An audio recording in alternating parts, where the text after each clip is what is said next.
안녕하세요. 루이스 클럽입니다. C.S. 루이스의 기적 읽기 29번째 영상입니다. 이번 영상부터 11장 기독교와 종교 또 계속 읽어가면서 나누어 보도록 하겠습니다. 11장 기독교와 종교.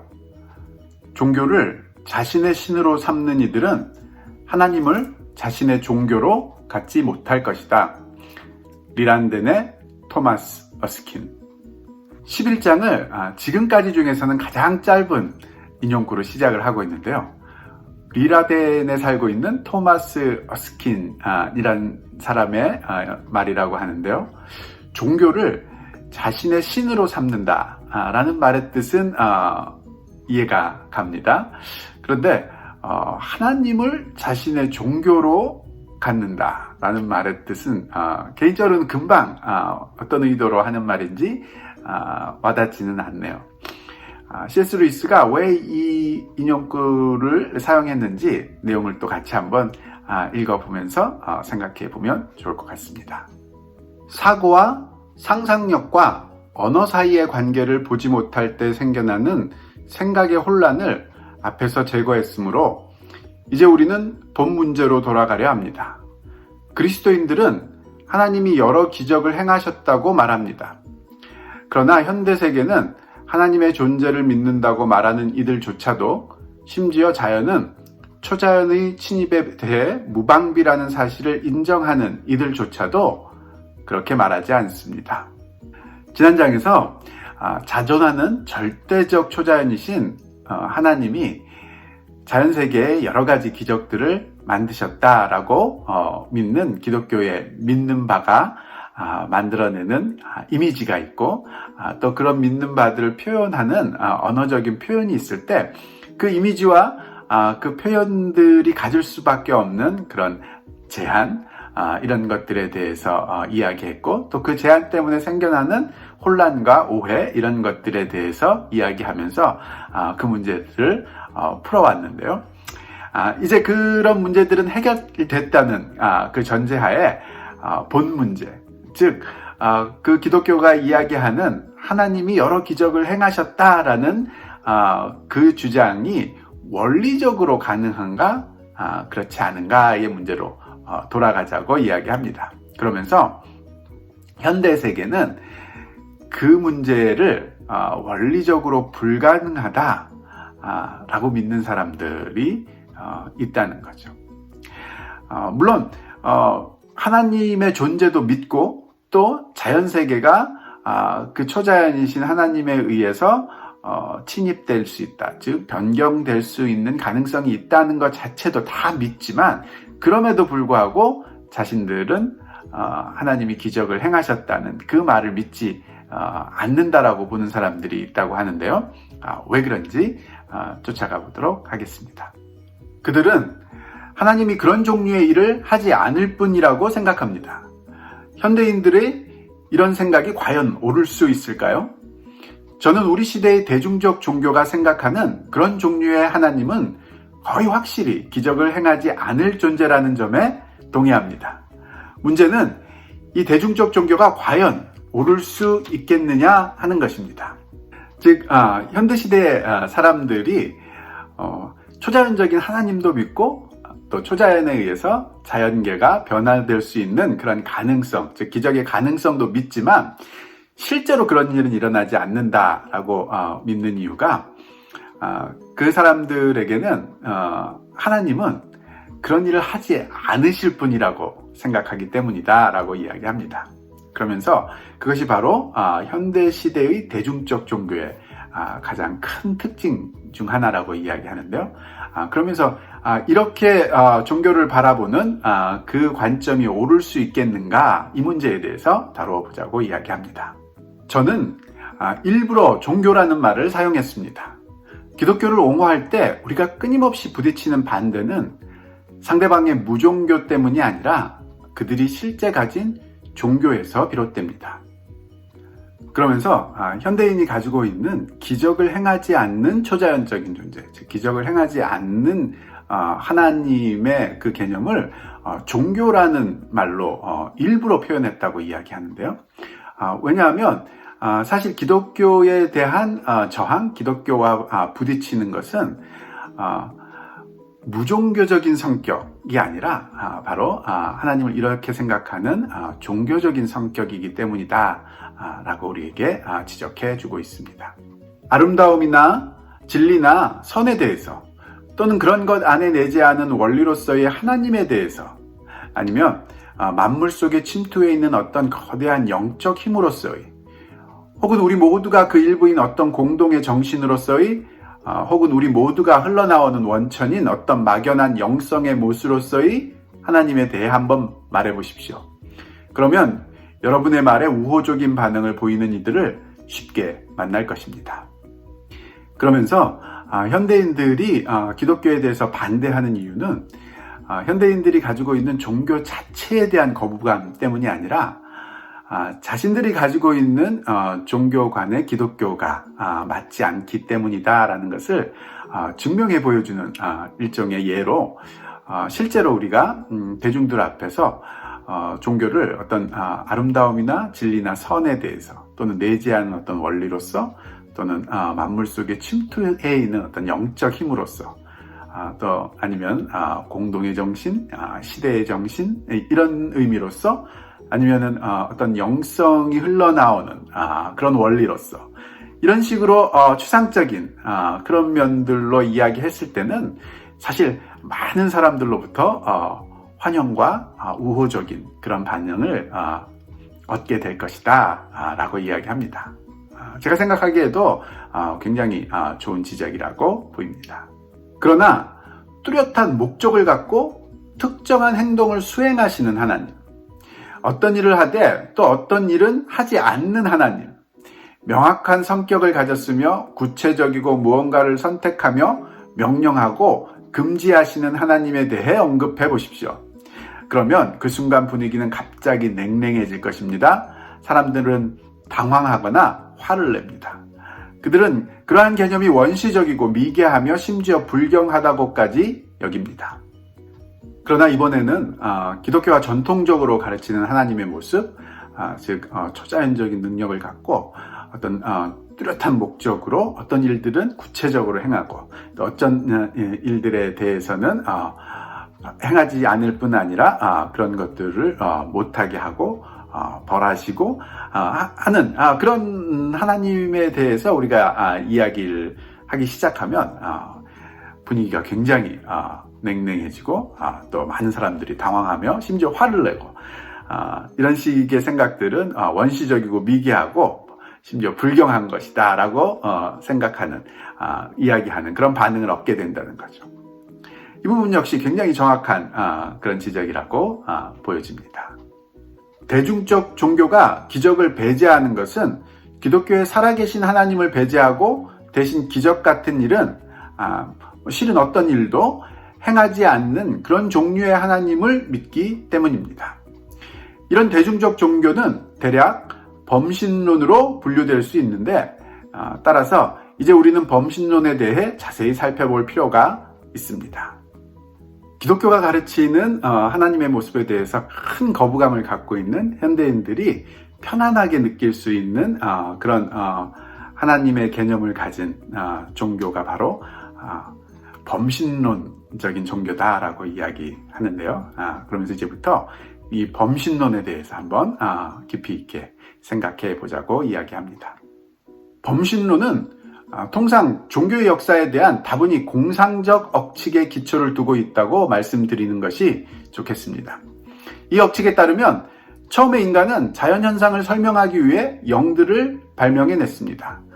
그리고 처음엔 그 영들이 자신과 똑같은 모습일 것이라 상상했습니다. 그런데 인간이 점점 계몽됨에 따라 그 영들은 점점 덜 인간 같은 모습으로, 학문적 용어로 말하자면 덜 신인 동형적이 되어갔습니다. 그러면서 현대인들이 편안하게 느끼는 종교, 즉 이 범신론적 종교가 어떻게 생겨났는지 그 기원에 대해서 지금 설명을 하려고 하고 있는데요.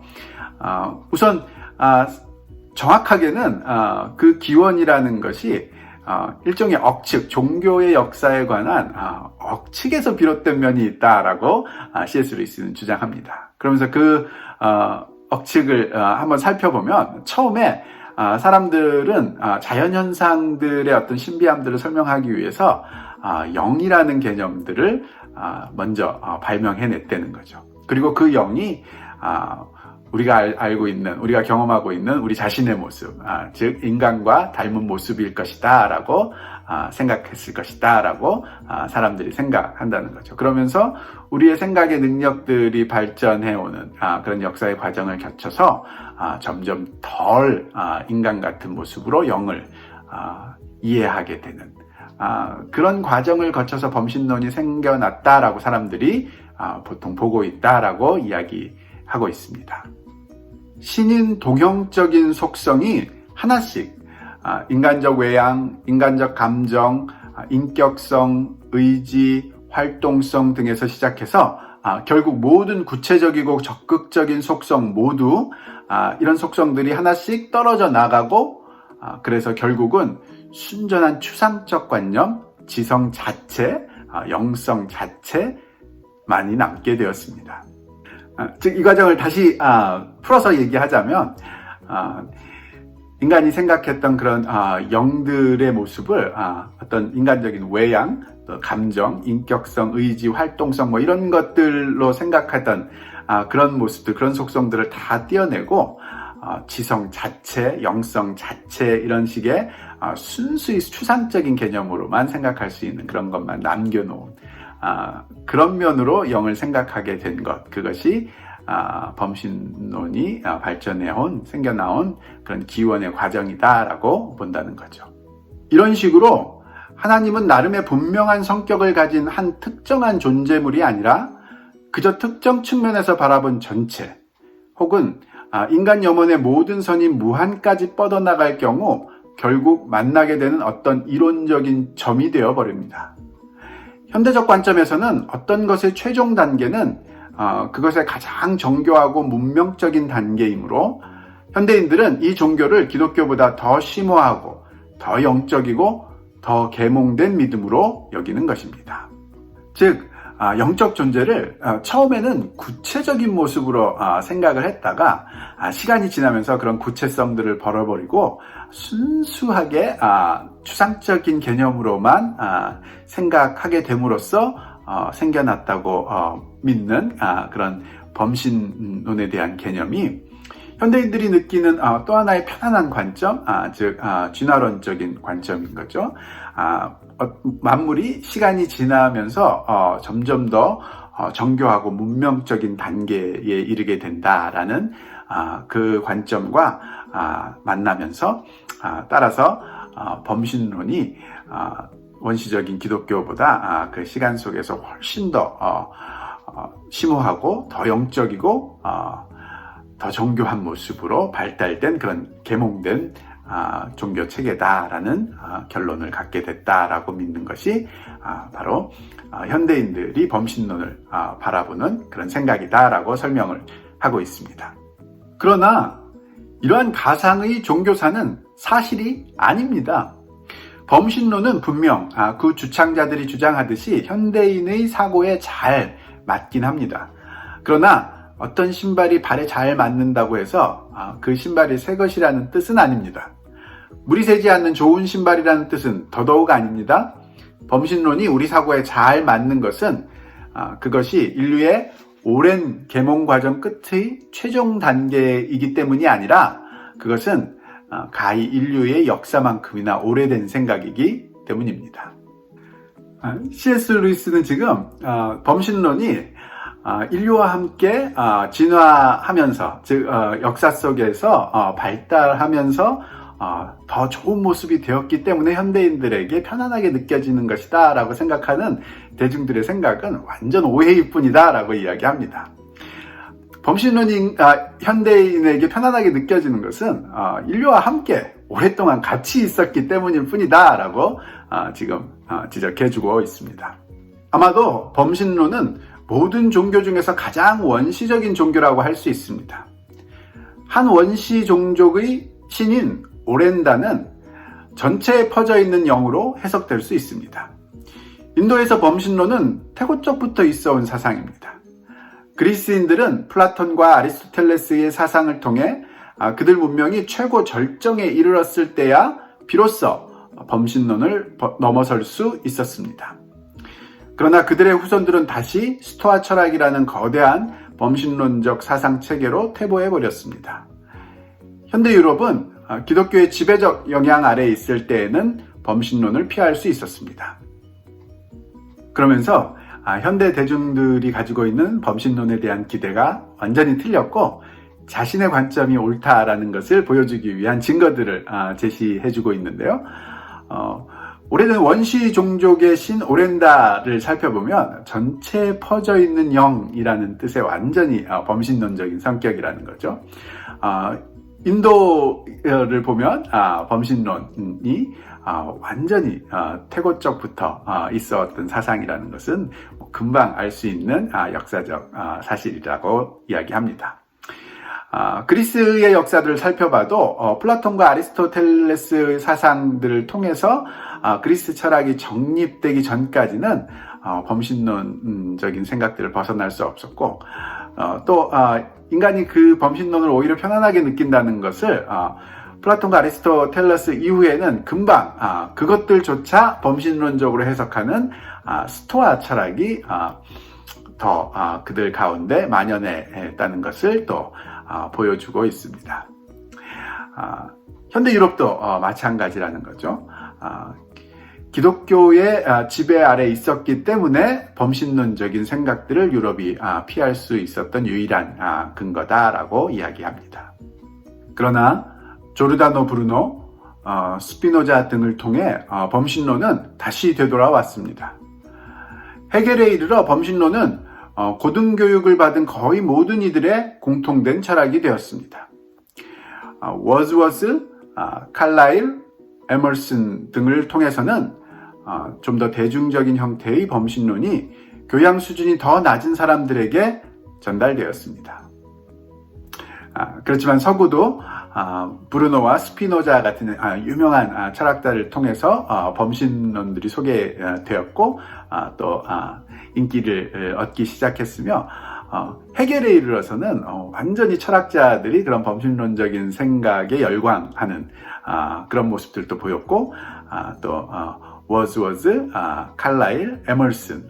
워즈워즈나 칼라일은 영국 사람이고 에머슨은 미국 사람이죠. 이런 사람들의 글들, 이런 사람들의 생각들을 통해서 대중들에게도 범신론적인 생각이 굉장히 인기를 끌게 되는 그런 상황들이 전개되었다라고 이야기합니다.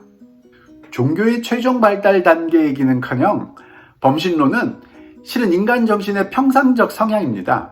범신론은 인간 정신의 평상적 수준이며 성직자의 사기술이나 미신에 미혹될 경우 인간은 때로 그 수준 밑으로 떨어지기도 하며 자기만의 노력으로는 인간은 그 수준 위에 결코 오랫동안 올라서 있지 못합니다.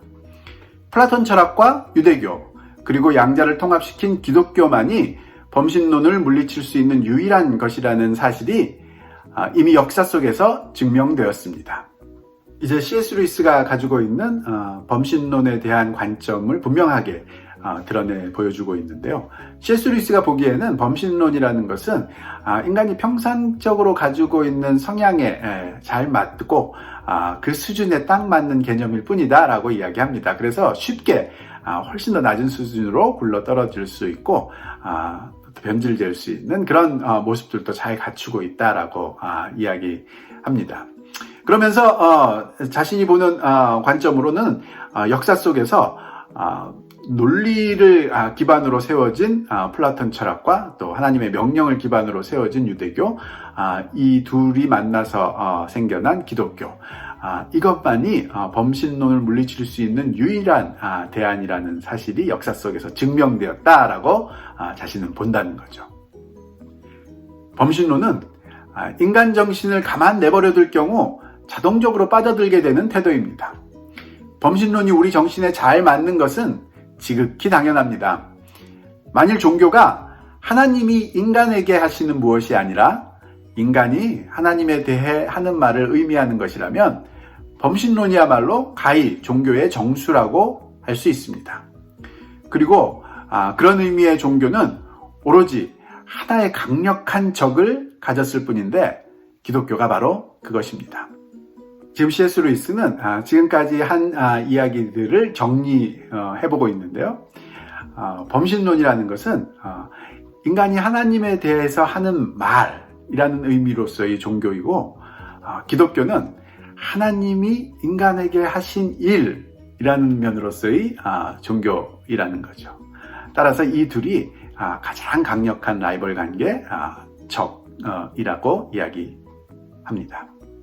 현대 철학은 해결을 거부했고, 현대 과학은 종교에 전혀 우호적이지 않게 출발했지만 그 둘 모두 결국 범신론을 향한 인간 정신의 성향을 막기에 무력하다는 사실이 증명되었습니다. 범신론은 고대 인도나 고대 로마에서처럼 오늘날도 강력한 세를 떨치고 있습니다. 그러면서 범신론이 가지고 있는 이 강력한 영향력, 사람들의 마음을 사로잡는 힘을 지금 설명해주고 있는데요. 현대 철학이 결국은 범신론적인 성격을 갖고 있는 해겔 철학을 물리쳐내고, 또 현대 과학이 종교 자체에 대해서도 굉장히 비우호적인 그런 모습들을 갖고 있는, 현대인들은 이런 현대 철학과 현대 과학의 영향을 받으면서도 결국은 범신론적인 사상을 받아들이게 되는, 거기에 젖어들게 되는 그런 모습을 아주 강력하게 보여주고 있다는 거죠. 즉 범신론이라는 이런 식의 생각을 갖게 되는 것, 이런 식의 성향은 옛날 고대 인도나 고대 로마나 지금 현대 사람들에게나 여전히 강력한 그런 영향력을 가지고 있다라고 이야기합니다. 신지학이나 생명력 숭배 등은 모두 범신론의 형태입니다. 독일인들이 소위 민족정기 숭배 역시 야만인들에게 적합하도록 거두절미되고 다듬어진 범신론일 뿐입니다. 그러나 참으로 아이러니한 것은 이러한 태고적 종교로의 퇴보가 늘 그때마다 마치 전혀 새롭고 인간을 해방시켜주는 사상이 드디어 출현한 양 찬양을 받아왔다는 사실입니다. 그러면서 범신론적 종교적 관념이 현대인들에게도 여전히 강력한 영향력을 끼치고 있다는 자신의 주장을 뒷받침하는 그런 증거들을 가져오고 있는데요. 여기서 이야기하는 신지학이나 생명력 숭배 등은 우리식으로 이야기하면 뉴에이지 무브먼트 정도 보면 좋을 것 같고요. 또 민족운동을 일으킬 때에도 이런 식의 범신론적인 사상들을 잘 가지고 온다고 이야기하면서 독일인의 예를 들고 있는데요. 한국인들도 쉽게 이해할 수 있는 부분이라고 보여집니다. 이런 일들이 있을 때마다 사람들은 마치 매우 새롭고 또 인간을 해방시켜주는 어떤 특별한 새롭게 발전된 그런 사상이 출현한 것처럼 막 떠들썩하게 그런 찬양하고 받아들이고 하는 그런 모습을 보이는데, 사실은 그것이 태고적부터 있었던 아주 오래된 그런 종교적 관념으로 퇴보해가는 그런 모습이라는 것을 볼 때 자신이 보기에는 인간이 가진 굉장히 아이러니한 그런 측면 중에 하나지 않나라고 이야기합니다. 여기까지가 이 장의 첫 번째 파트였고요. 다음 영상에서 두 번째 파트 계속 이어가도록 하겠습니다.